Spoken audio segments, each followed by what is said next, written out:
అందరికీ నూతన సంవత్సర శుభాకాంక్షలు.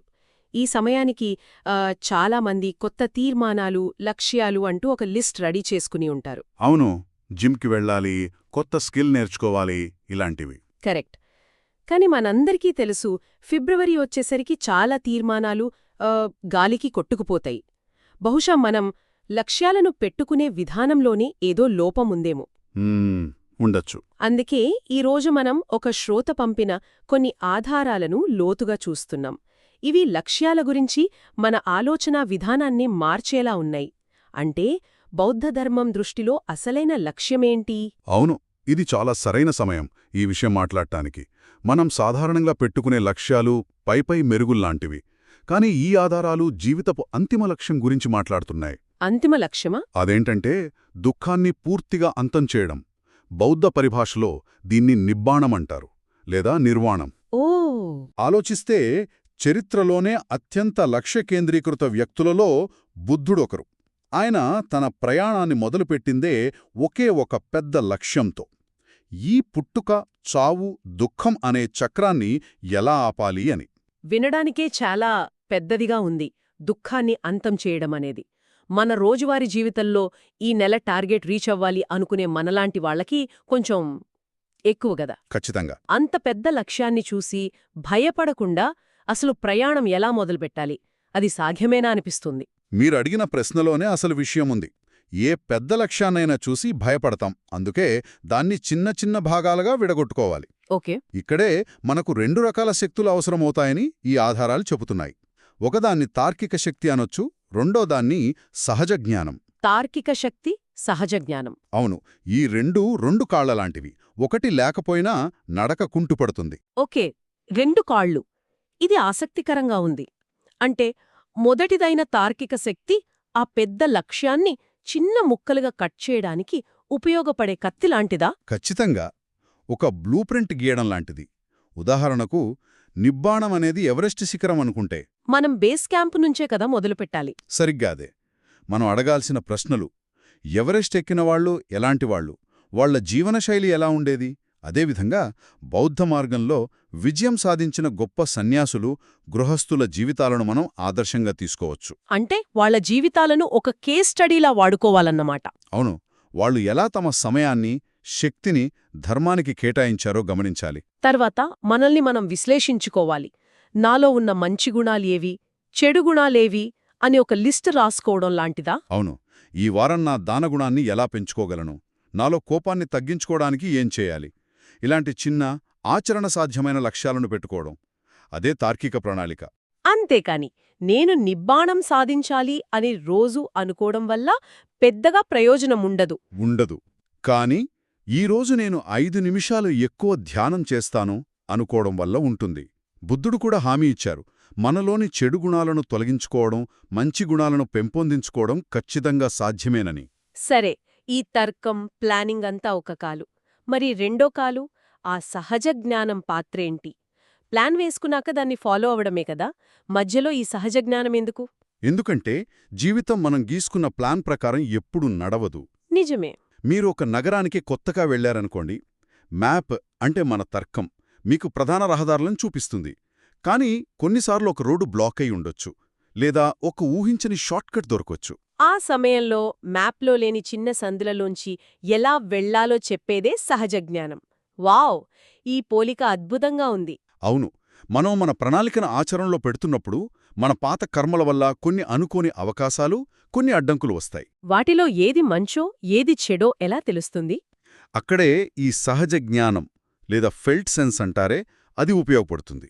కొన్నిసార్లు ఒక పని చేసేటప్పుడు ఇది సరైన మార్గమని మనసు లోపల నుంచి ఒక గట్టి నమ్మకం కలుగుతుంది. లేదా ఇక్కడ ఏదో తేడాగా ఉంది, ఇది వద్దు అనిపిస్తుంది. సరిగ్గా అదే. తర్కానికి అందని ఈ అంతర్గత గైడెన్స్ను వినగలగడం చాలా ముఖ్యం. ప్లాన్ ఎంత ముఖ్యమో, దారిలో ఎదురయ్యే పరిస్థితులకు తగ్గట్టుగా దాన్ని మార్చుకోగలగడం కూడా అంతే ముఖ్యం. ఈ రెండింటి మధ్య సమతుల్యం సాధించినప్పుడే ప్రయాణం సజావుగా సాగుతుంది. నిజమే. కేవలం తర్కాన్నే నమ్ముకుంటే మనం రోబోల్లా మారిపోతాం. కేవలం సహజ జ్ఞానాన్నే నమ్ముకుంటే ఎటు వెళ్తున్నామో తెలియకుండా పోతుంది. సరే, ఇప్పుడు మనకొక పెద్ద లక్ష్యముంది, దాని చేరుకోవడానికి 2 కాళ్లు కూడా ఉన్నాయి. కానీ ఏ చిన్న లక్ష్యాలను ఎంచుకోవాలి? హ్మ్, ఎందుకంటే మనం చేసే ప్రతి పని వెనుక ఉన్న అసలు ఉద్దేశ్యం సంతోషంగా ఉండటమే కదా. కాని కొన్ని లక్ష్యాలు తాత్కాలిక సంతోషాన్నే ఇస్తాయి. లక్ష్యాలా? వినడానికే చాలా సరదాగా ఉంది. నాకు వెంటనే గుర్తొచ్చింది, మొన్న కొత్త ఫోన్ కొన్నప్పుడు మొదటి వారం ఎంత సంతోషంగా అనిపించిందో. ఇప్పుడదొక సాధారణ వస్తువు. ఇది కూడా క్యాండీ బార్ లాంటిదేనా? అక్షరాలా అదే. క్యాండీ బార్ తిన్నప్పుడు రుచిగా ఉంటుంది, వెంటనే కొద్దిగా శక్తి వచ్చినట్లు అనిపిస్తుంది.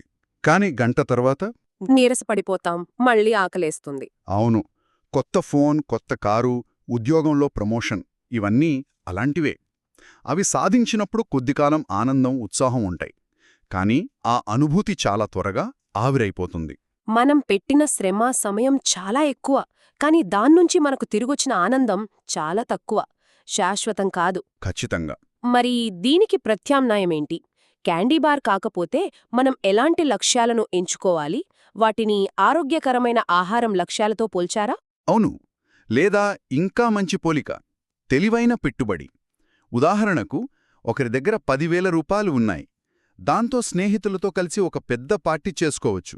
ఆ రాత్రికి సంతోషంగా ఉంటుంది కాని తెల్లారేసరికి డబ్బు ఖాళీ. అదే 10,000ను మంచి స్టాక్స్లో పెట్టుబడిగా పెడితే అది కాలక్రమేణా పెరిగి ఇంకా ఎక్కువ డబ్బును సంపాదించి పెడుతుంది.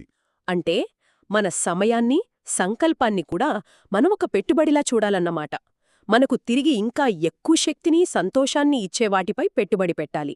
అవి ఏమై ఉంటాయి? ధ్యానంలో పురోగతి సాధించడం, దానగుణాన్ని పెంచుకోవడం, శీలాన్ని పాటించడం, క్షమాగుణాన్ని అలవర్చుకోవడం, ఇలాంటివి. ఇవి మొదట్లో కొంచెం కష్టంగా అనిపించొచ్చు. అవును, కాని సాధన చేసే కొద్దీ ఇవి మీకు తిరిగి ఇవ్వడం మొదలుపెడతాయి. ఇంద్రియ సుఖాలు అనుభవించే కొద్దీ మన శక్తిని హరిస్తాయి. కాని మనసును అభివృద్ధి చేసే కొద్దీ అది మనకు మరింత శక్తిని, స్పష్టతను, అంతర్గత ఆనందాన్నిస్తుంది. మన సంతోషం బయటి వస్తువులపై ఆధారపడటం తగ్గిపోయి స్వతంత్రంగా మారుతుందన్నమాట. ఇది దీర్ఘకాలంలో మనకు స్థిరమైన శక్తినిచ్చే ఆరోగ్యకరమైన భోజనం లాంటిది. సరిగ్గా అదే. ఇది చాలా లోతైన విషయం. సంతోషంపై రాబడి లాగా ఉంది. Return on investment for happiness. మనం ఏ లక్ష్యం మీద మన సమయాన్ని ఖర్చు చేస్తున్నామో, ఏ లక్ష్యం మీద పెట్టుబడి పెడుతున్నామో స్పష్టంగా తెలుసుకోవాలి. సరే, మంచి లక్ష్యాలను ఎంచుకున్నాం, కాని వాటిని ఆచరణలో పెట్టడం దగ్గరే అసలు సమస్య మొదలవుతుంది. నిజమే. దీనికి పరిష్కారంగా థాయ్ ఫారెస్ట్ సంప్రదాయంలోని ఒక ఆసక్తికరమైన సలహాను మన ఆధారాలు ప్రస్తావిస్తున్నాయి. సత్యసంధత లేదా నిజాయితీ. లక్ష్య సాధనకు నిజాయితీకి సంబంధమేంటే? ఇది కొంచెం వింతగా అనిపిస్తోంది. మొదట వింతగానే అనిపిస్తుంది, కాని ఆలోచిస్తే చాలా తార్కికమైన సంబంధం ఉంది. ఇతరులకు ఇచ్చిన మాటను నిలబెట్టుకోలేని వ్యక్తి తనకు తానిచ్చుకున్న మాటను ఎలా నిలబెట్టుకోగలడు? ఓహో, ఓకే. మనం బయట ఇతరులతో అబద్ధాలు చెప్పటం, మాట తప్పటం ఒక అలవాటుగా, ఒక కర్మగా మారిపోతోంది. మనసుకి మాట తప్పడం అనేది ఒక సాధారణ విషయంగా అలవాటైపోతుంది. అంటే మనం ఇతరులకు రేపు కలుద్దాం అని చెప్పి కలవకపోతే ఆ ప్రభావం మనమీద కూడా పడుతుందన్నమాట. రేపట్నుంచి రోజు వ్యాయామం చేస్తాను అని మనకు మనం చెప్పుకున్నప్పుడు మనసు దాన్ని సీరియస్గా తీసుకోదు. ఎందుకంటే దానికి మాట తప్పటం ఇప్పటికే అలవాటైపోయింది. ఇది చాలా ఆసక్తికరంగా ఉంది. అవును, ఖచ్చితంగా. ఇది ఒక రకమైన మానసిక శిక్షణ. మనం ఇతరులతో నిజాయితీగా ఉన్నప్పుడు, చెప్పింది చేసినప్పుడు మన సంకల్పశక్తి బలపడుతుంది. మన మాటపై మనకే ఒక గౌరవం, నమ్మకం ఏర్పడతాయి. అప్పుడు మనం నేనిది చేస్తాను అని మనతో మనం చెప్పుకున్నప్పుడు దాన్ని నిజంగా చేసే శక్తి మనకొస్తుంది. అవును, చిన్న చిన్న వాగ్దానాలను నిలబెట్టుకోవడం ద్వారా పెద్ద లక్ష్యాలను చేరుకోవడానికి కావలసిన మానసిక బలం వస్తుంది. నిజమే. ఇది మన దైనందిన జీవితంలో చిన్న చిన్న విషయాల్నుంచి మొదలుపెట్టొచ్చు. స్నేహితుడికి సమయానికి ఫోన్ చేస్తానని చెప్పి చెయ్యడం, అపాయింట్మెంట్కి టైంకి వెళ్లడం, ఇవన్నీ మన సంకల్ప శక్తిని పెంచే చిన్న చిన్న వ్యాయామాల్లాంటివి. సరిగ్గా. ఇలా చిన్న చిన్న లక్ష్యాలను సాధిస్తూ వెళ్తే ఒక ఊపు, ఒక మొమెంటం వస్తుందని కూడా ఈ ఆధారాలు చెబుతున్నాయి. దీనికి రాజుకొడుకు కథ అనే ఒక చక్కని ఉపమానం ఉంది. అవును, ఇది చాలా శక్తివంతమైన ఉపమానం. అందమైన, ప్రజలందరిచే ప్రేమించబడే, సకల కళలలో నైపుణ్యమున్న ఒక రాజకుమారుడు ఉన్నాడనుకుందాం. ఓకే. అతను తనను తాను అద్దంలో చూసుకుని, నేనెందుకు రాజును కాకూడదు, నాకు ఆ అర్హతలన్నీ ఉన్నాయి అని సహజంగానే ఆలోచిస్తాడు.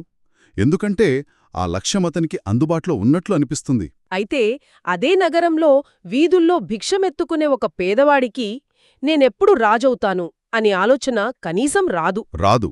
ఎందుకంటే అది అతనికి అసాధ్యమని, తన ఆలోచన పరిధికి కూడా అందని విషయమని తెలుసు.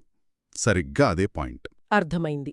ధర్మాన్ని సరిగ్గా ఆచరిస్తూ దానంలో, శీలంలో, ధ్యానంలో చిన్న చిన్న లక్ష్యాలను క్రమం తప్పకుండా సాధించే వ్యక్తికి నేను ఎప్పుడు నిబ్బాణం సాధిస్తాను అనే ఆలోచన కలగడం సహజం. ఎందుకంటే ప్రతి చిన్న విజయం అతని ఆత్మవిశ్వాసాన్ని పెంచుతుంది. ఆ పెద్ద లక్ష్యం కూడా అందుబాటులోనే ఉందనిపిస్తుంది. అవును, అది ఇకపై అసాధ్యమైన కలలా కాకుండా చేరుకోగల గమ్యంలా స్పష్టంగా కనిపిస్తుంది. ఏ సాధన చేయని వ్యక్తికి నిబ్బాణమనేది కేవలం ఒక పుస్తకాల్లో చదివే ఊహగానే మిగిలిపోతుంది. ఇది నిజమే. కాని ఇందులో ఒక చిన్న ప్రమాదం కూడా ఉంది కదా. నేను నిబ్బాణం సాధించగలను అనే ఆలోచన నేను గొప్పదాన్ని అనే అహంకారాన్ని పెంచదా? మంచి ప్రశ్న. లక్ష్యం చేరువవుతున్న కొద్దీ అహంకారం కూడా పెరిగే అవకాశం ఉంటుందా? బౌద్ధధర్మంలో అహంకారాన్నే కదా వదిలించుకోవాలి అంటారు. ఇది చాలా మంచి ప్రశ్న. ఇక్కడ విశ్వాసానికి, అహంకారానికి మధ్య ఉన్న తేడాని గమనించాలి. రాజకుమారుడికి కలిగేది అహంకారం కాదు, తన సామర్థ్యంపై వాస్తవికమైన నమ్మకం. ఓకే. అలాగే సాధన చేసే వ్యక్తికి కలిగేది కూడా అహంకారం కాదు, అది సాధన ద్వారా వచ్చిన అనుభవం, స్పష్టత వల్ల కలిగే ఆత్మవిశ్వాసం. నిజానికి సాధనలో ముందుకు వెళ్లే కొద్దీ అహంకారం ఎంత నిస్సారమైనదో అర్థమవుతుంది. అంటే ఆ ఊపనిది మనల్ని అహంకారం వైపు కాకుండా మరింత వినయం వైపు, మరింత స్పష్టత వైపు నడిపిస్తుంది. ఖచ్చితంగా. అద్భుతంగా వివరించారు. కాబట్టి ఈ నూతన సంవత్సరంలో మనం నిర్దేశించుకునే లక్ష్యాల గురించి ఆలోచించేటప్పుడు కేవలం తాత్కాలిక సంతోషాన్నిచ్చే క్యాండీబార్ లక్ష్యాలకే పరిమితం కాకూడదు. అవ్వకూడదు. మనకు తిరిగి ఎక్కువ శక్తిని, స్వాతంత్ర్యాన్ని, స్థిరమైన సంతోషాన్నిచ్చే తెలివైన పెట్టుబడుల్లాంటి లక్ష్యాలకు ప్రాధాన్యత ఇవ్వడం ఎంత ముఖ్యమో ఈ విశ్లేషణ మనకు స్పష్టంగా గుర్తుచేస్తుంది. అంతిమంగా మన లక్ష్యాలన్నీ సంతోషం కోసమే. కాని మనం ఏ రకమైన సంతోషాన్ని కోరుకుంటున్నామనేది ముఖ్యం.